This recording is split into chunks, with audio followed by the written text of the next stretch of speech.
Caríssimos irmãos e irmãs, louvado seja o nosso Senhor Jesus Cristo e a sua Mãe Maria Santíssima. Hoje está se completando 7 anos que o Santo Padre, o Papa Francisco, esteve aqui no Brasil na Jornada Mundial da Juventude, mais precisamente no Santuário de Nossa Senhora Aparecida, onde recebeu das mãos do cardeal de Aparecida a réplica da imagem original de Nossa Senhora Aparecida.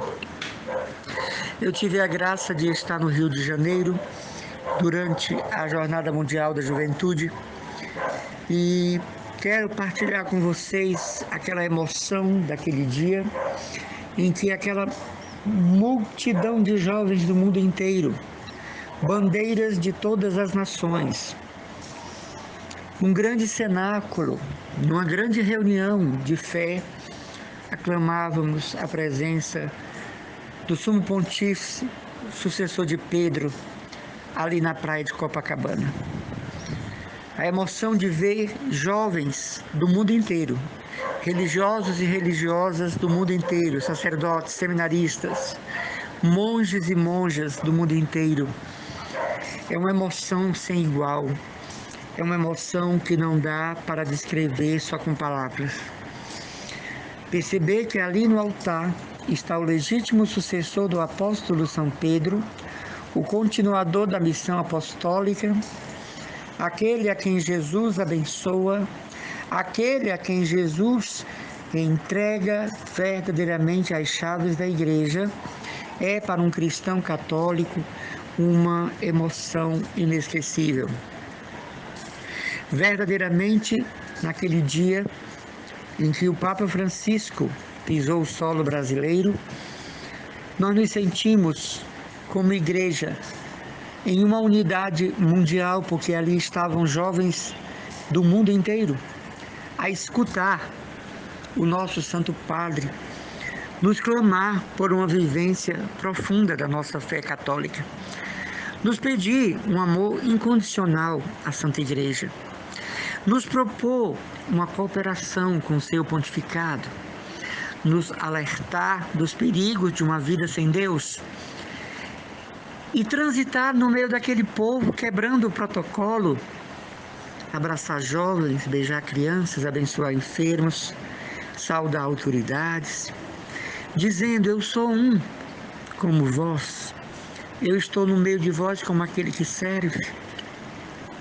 Então hoje, no aniversário do 7º ano da vinda do Papa Francisco, repercute em nós ainda este sentimento tão bom de ser igreja, esse sentimento tão bom de assumir a nossa fé católica, de dar testemunho dela, de fazer disso o patamar da nossa piedade, da nossa espiritualidade, não é?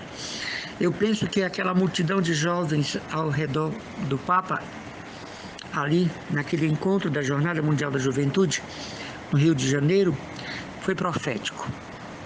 Eu penso que as futuras gerações verdadeiramente hão de assumir o seu catolicismo, hão de assumir o seu batismo, hão de dar testemunho da graça de Deus. Aquela bênção do Papa era como que um envio para que todos os jovens do mundo ali representados pudessem anunciar Jesus Cristo, verdadeiro Deus, verdadeiro homem, e o seu rebanho, que é a igreja, e a sua escola, que é a igreja, e a sua comunidade, que é a igreja. Hoje, vendo as fotografias aqui agora e revendo algumas filmagens, a emoção é a mesma, a lágrima desce do mesmo jeito, para dizer que aquele homem não era um homem comum, mas o representante legal de São Pedro. Aquele que ilustra a Igreja de Jesus, a única por ele fundada. Aquele homem causa em todo o mundo a emoção no transcurso, no transporte de sua passagem para as catedrais, para os auditórios. Eu pergunto a você: qual outro líder iria causar no povo tal sentimento. Sem citar nomes, mas pense em um líder religioso que causa esta comoção mundial quando pisa o solo de uma nação. Qual o líder religioso que provoca comoção espiritual no povo de Deus? Não tem. Por quê? Porque foi conferido a ele verdadeiramente o poder supremo do governo da igreja e lhe foi entregue as chaves da Santa Igreja. O que ligares na terra será ligado no céu. O que desligares na terra será desligado no céu. É a alegria da igreja em nós, é a vivência pura de um cristianismo consciente e de um papel nosso no mundo e na sociedade. Quando eu vi aquela multidão de jovens, milhares de jovens correndo, porque o Santo Padre ia passar numa determinada avenida para ir lá para o altar, para o palco da praia, eu via jovens que, como se dissessem, né? Quando Jesus passar, quando Jesus passar, quando Jesus passar, eu quero estar em meu lugar, né? Padre Zezinho mudou esta canção, mas isso é coisa da cabeça dele, né? De santo e de louco todo mundo tem um pouco, mas a canção diz isso, né? Quando Jesus passar, eu quero estar no meu lugar. E quando o Papa passava, mesmo que nós não o víssemos, mas a emoção contagiava a todos nós. E quando à noite voltávamos para a casa que nos hospedou, depois do jantar, todo mundo já, né? Ficávamos partilhando as emoções do dia, e a troca de bandeiras, e a troca de emblemas, e a troca de sacramentais, e as fotografias e as fotos com jovens do mundo inteiro, né? E aquilo era para nós verdadeiramente um momento de muita alegria. Antes, em 2011, na Jornada Mundial, que foi em Madrid, eu também estive, era o Papa Bento XVI. Era impressionante a fraternidade entre os jovens. Eu me lembro de um grupo de jovens do Líbano que não tinham onde ficar. Parece que tinha dado errado o problema deles com o hotel. E o nosso grupo do Brasil ofereceu para eles ficarem conosco e nós pagávamos juntos a diária deles. E ficou tudo certo. Mas parece que a Nunciatura Apostólica de Madrid soube e veio buscá-los para hospedar em um seminário lá de Madrid. Mas todo mundo preocupado, como aqueles jovens católicos do Líbano iam passar a noite em uma Madrid congelada. Ali estávamos o nosso querido Papa Emérito, Bento XVI, e a Igreja viva. Nesse momento, um grupo internacional, ao sopro de um apito, assovio, tiraram as roupas, ficaram nus e passaram por todos os jovens sentados na praça para ouvir o Papa. E o Papa Bento XVI apenas dizia: olhem para mim. E aqueles pobres jovens que foram contratados por alguma instituição para humilhar a visita do Papa à Espanha e à Jornada Mundial, perderam seu tempo e seu dinheiro, porque nenhum jovem de nenhum país do mundo olhou para essa procissão de jovens sem roupa, porque o Supremo Pastor pediu: olhem para mim. O Papa viu o que estava acontecendo. E no dia seguinte nós nos encontrávamos falando em espanhol, francês, alemão, português. Que atitude de unidade universal. Nenhum jovem católico ficou olhando aquele escândalo, que a polícia, é claro, tomou logo as rédeas. E no dia seguinte, não é? O rei da Espanha pediu perdão, desculpas, por aquele grupo que se dizia revolucionário. Mas eu quero dizer, um pedido do Papa Olhem para mim, apenas para mim. Não se preocupem. Olhem apenas para mim. E milhões de jovens do mundo inteiro assim o fizeram. Da mesma forma, a jornada de 2013 no Brasil, os jovens estavam aqui recebendo do povo brasileiro o suporte, o carinho da acolhida. Então, é muito bom ser católico. É maravilhoso. É uma grande graça. É uma felicidade sem igual. É um gosto bom de viver. É uma motivação para viver. Saber que alguém lá em Roma nos lidera, nos apacenta como ovelhas de um único rebanho. Saber que nós somos de uma igreja fundada por Jesus. Não tem homem, não tem mulher fundando. É Jesus.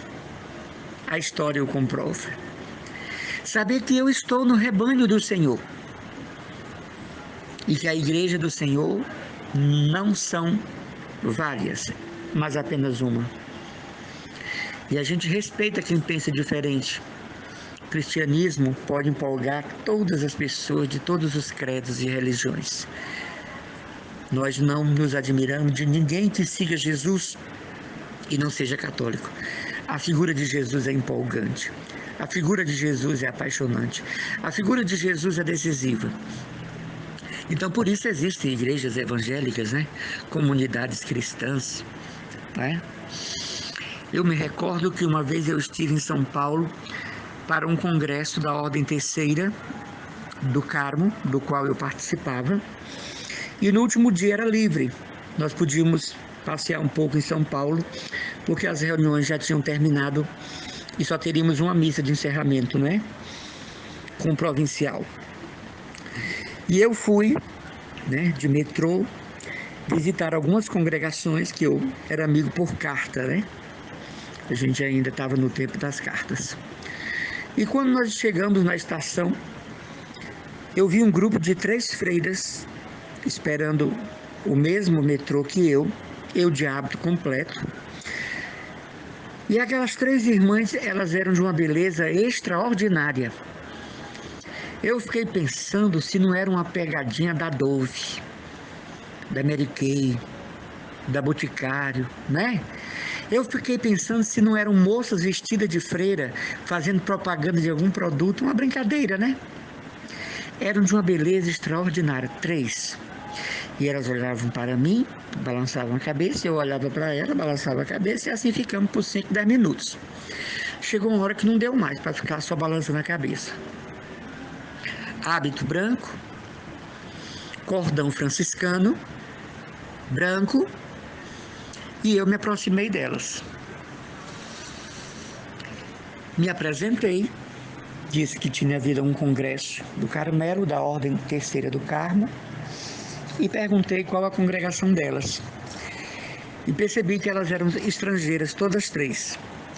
E elas se entreolharam, e a mais velha, muito bonita, uma madre superiora, não é, delas, disse: nós somos freiras protestantes. Eu quase caio para trás. Como, irmã? Nós somos freiras protestantes, somos freiras evangélicas. Como é isso? Porque elas estavam de hábito e véu, né? Aliança esponsal no dedo, um sacramental no pescoço, que eu não me lembro se era o tal franciscano ou se era uma cruz sem Jesus. Acho que era uma cruz sem Cristo. E ela disse: a nossa madre fundadora se chamava Basileia. E um dia ela estava lendo o relato de Lucas no retiro na Terra Santa. E ela chegou no versículo do Magnífica que Maria diz: de hoje em diante todas as gerações me chamarão de bendita. Nós somos luteranas. Então ela correu até o pastor que estava pregando o retiro na Terra Santa e disse: olha, pastor, sim, irmão, o que tem a ver? Maria está dizendo: de hoje em diante todas as gerações me chamarão de bendita. Sim, e aí? Quem cumpre isso aqui são os católicos. Nós não chamamos Maria de bendita. Nós não bendizemos Maria.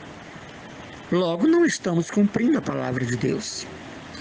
Então, a Madre Basileia fundou a Irmandade Evangélica de Maria, também conhecida como Canaã, e elas já estão no mundo inteiro. São freiras luteranas que respeitam Nossa Senhora, que meditam sobre o papel de Maria. E para incrementar ainda mais o papel ecumênico delas, antes de morrer, a Madre Basileia fundou os Irmãos Franciscanos de Canaã. Também ela empolgada com o exemplo de vida de São Francisco. Aqui no Brasil, elas vivem em Santa Catarina, no Rio Grande do Sul, São Paulo. São freiras de hábito e véu e respeitam e divulgam e celebram a vida e a virtude de Maria e também possuem proximidade com a Santa Igreja. Elas foram recebidas pelo Papa Paulo VI, João Paulo I, João Paulo II, João Paulo Bento XVI.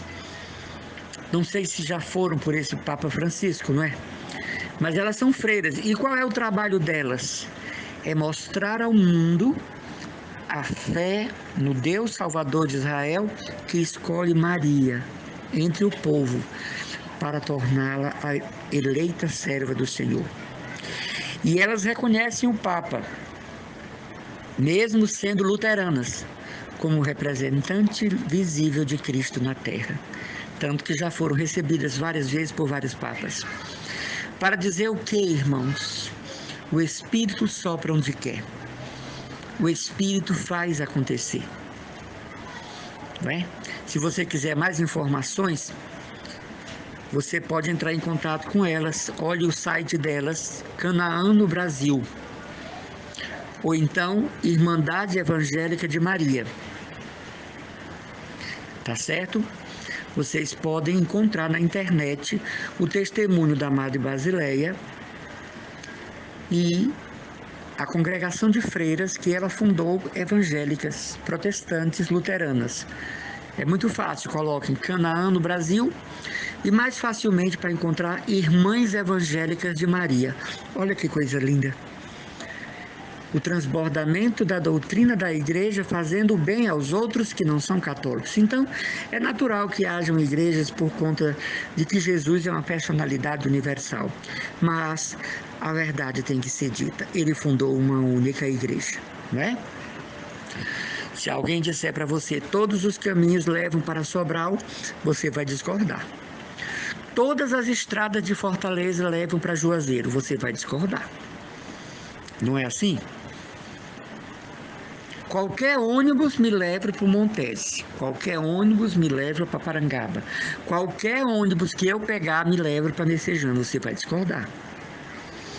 Ou então você pega um Uber, você pega um táxi e o motorista para onde? Senhor, no caso do táxi, né, que não sabe, o Uber sabe para onde você vai. Mas você diz para o motorista, me leve para qualquer lugar. Não pode, né? A mesma coisa é quando a gente está numa comunidade que ninguém sabe de onde veio, quem fundou, para que fundou, o que está fazendo no mundo, o que é que está realizando na sociedade. Então não dá, gente. Não dá, não dá, não dá. Repito, Jesus é uma personalidade reverenciada na Umbanda, Candomblé, Espiritismo. Então é natural que haja os nossos irmãos evangélicos. Mas a Igreja de Jesus é só uma. E isso não é motivo de confusão, devia ser motivo de unidade. Devia ser motivo para nos compreendermos, devia ser motivo para nós nos encontrarmos e falarmos sobre Cristo, esquecendo as divisões doutrinárias, as interpretações, não é? Com sequelas. Mas eu me sinto muito feliz. Eu quero dizer uma coisa para você para terminar. Eu, irmão Emanuel Maria, irmão Emanuel Maria, não conseguiria estar numa igreja que Jesus não fundou. Me perdoe. Tenho amigos evangélicos maravilhosos, pastores e pastoras maravilhosos. Mas eu, irmão Emanuel Maria, eu não conseguiria estar numa igreja que Jesus não fundou. Eu teria muito medo da minha salvação se perder. Mas O Espírito Santo é quem age, a misericórdia de Deus é infinita e Deus tem planos de salvação para cada pessoa que nós desconhecemos, né? Quando Deus não salva de uma forma, salva de outra. Às vezes nós achamos que uma pessoa que reza tanto quando morrer vai para o céu e não vai, e outra que pouco rezava ou não rezava, né? Então é esse o sentido, né, da nossa fé. Só para terminar, juro que vou embora. Numa cidade do interior, tinha duas mulheres chamadas Maria de Fátima. Uma era motorista de táxi e a outra era freira. E aconteceu que as duas morreram no mesmo dia. Quando chegaram no céu, o anjo disse para Maria de Fátima, motorista, entrar primeiro. A irmã já ficou ofendida, a freira. E quando a Maria de Fátima entrou, lá vem Nossa Senhora, o cabelo muito penteado. Nossa Senhora tinha feito assim um friso no cabelo, estava de joias, não é? Tinha pintado as unhas, estava de salto alto, linda, nem precisava maquiar, né? Lá vem o menino Jesus nos braços, São José com uma barba muito bem feita. A banda dos anjos, Jesus com leite tocando. Nossa Senhora veio cumprimentar a Maria de Fátima, São José também. E ambos levaram a Maria de Fátima para Jesus. Lá estava Jesus, lindíssimo no trono, sentado, né? O cabelo na cintura, não dava uma volta, os olhos muito bonitos, os lábios, o rosto, o lírio do vale, a rosa de Saron. E a Maria de Fátima disse: meu Deus do céu, essa festa aqui era para a freira. Eu não ia nem para a missa, eu só ficava na frente da igreja no domingo para errar o povo. Se enganaram. E a festa e os anjos dançando, São Miguel voando para um lado, São Gabriel voando do outro, São Rafael, né, fazendo piruetas voando. E lá se vem Santa Teresinha com uma abraçada de rosas, entregou para Maria de Fátima, motorista de táxi. Aí se sentaram na mesa, um banquete, os anjos servindo o maná do céu, né? E no final, já era noite, como se houvesse noite no céu, né? E a Maria de Fátima foi se deitar, está aqui o seu quarto, o anjo disse. Abriu uma janela de frente do trono da Santíssima Trindade. Qualquer coisa que a senhora precisar, a senhora puxa aqui na asa desse anjo, que a gente está aqui e todo mundo sabe, vem lhe ajudar. Boa noite. Aí mais tarde lembraram, foram abrir a porta para Maria de Fátima freira. Encontraram a pobre da irmã de cócoras, esgotada, revoltada, escanchelada. O anjo disse: boa noite. A irmã nem respondeu. Entre. Nossa Senhora já estava tirando os brincos, já estava andando sem os tamancos, né? O menino Jesus já estava chorando. São José já estava chamando Nossa Senhora para ir para a ala das virgens. Jesus já tinha saído do trono. O anjo disse assim: olha, sobrou um pouquinho de sopa, a senhora quer para jantar?